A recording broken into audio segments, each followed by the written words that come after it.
The following podcast is a SIMPRONTO Media production.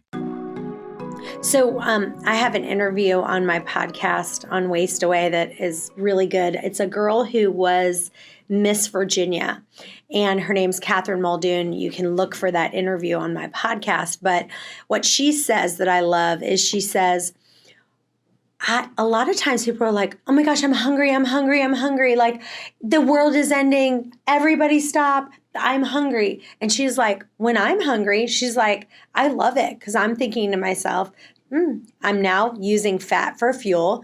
My body, instead of using the glucose that's stored up, I'm burning some fat and I'm fine with it. And I think that is a mindset shift that you go, it's okay that I'm burning fat for fuel right now. That's okay. I'm going to eat. I'm just waiting a little bit longer to eat.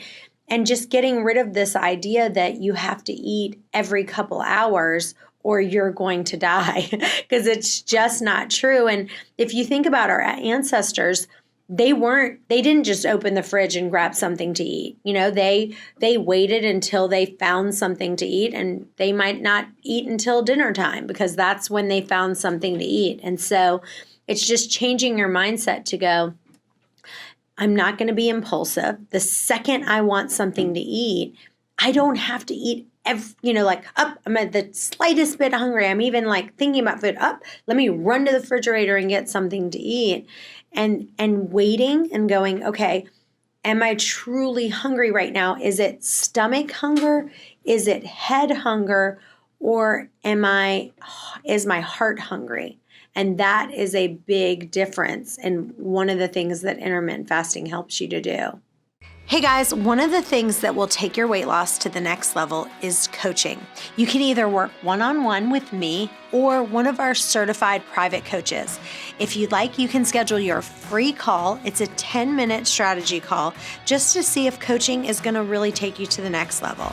Don't just take my word for it. Listen to this recent review a happy coaching client sent in. Thanks so much for your help and guidance. I never could have done it without you. The other thing is listening to the audiobook. Listening to the audiobook and getting the video course that I've done, people are seeing dramatic results. If you just listen to the audiobook 30 minutes a day over and over and over again and get the video course, go to chantelrayway.com and check out the video course. You won't be sorry you did. One of the things that my friend says is you have to sit with unease to prevent disease. And it means that, let's go back to what is stomach hunger, what is stomach hunger, what is head hunger, and what is heart hunger. Yeah. So stomach hunger is when you're physically hungry. Like you know that your blood sugar's getting low, you haven't eaten in a while, you're now really feeling like heard my stomach growling, I know my body's physically hungry.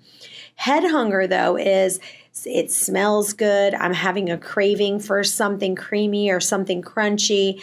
I have a craving for something sweet or salty. I might have saw a TV ad for a taco on Taco Bell or a pizza commercial and a pizza sounds good. That's head hunger. What is heart hunger? Heart hunger is I'm stressed, I'm overwhelmed, I'm bored, I need to celebrate, I'm angry, I'm lonely, I'm tired. You know, all those emotions. For me, what I have to be careful with is when I'm stressed at work or I'm feeling powerless over something. That feeling of being powerless, my first reaction is sometimes, okay, I want something to eat because I'm feeling sad or I'm feeling stressed or I'm really tired.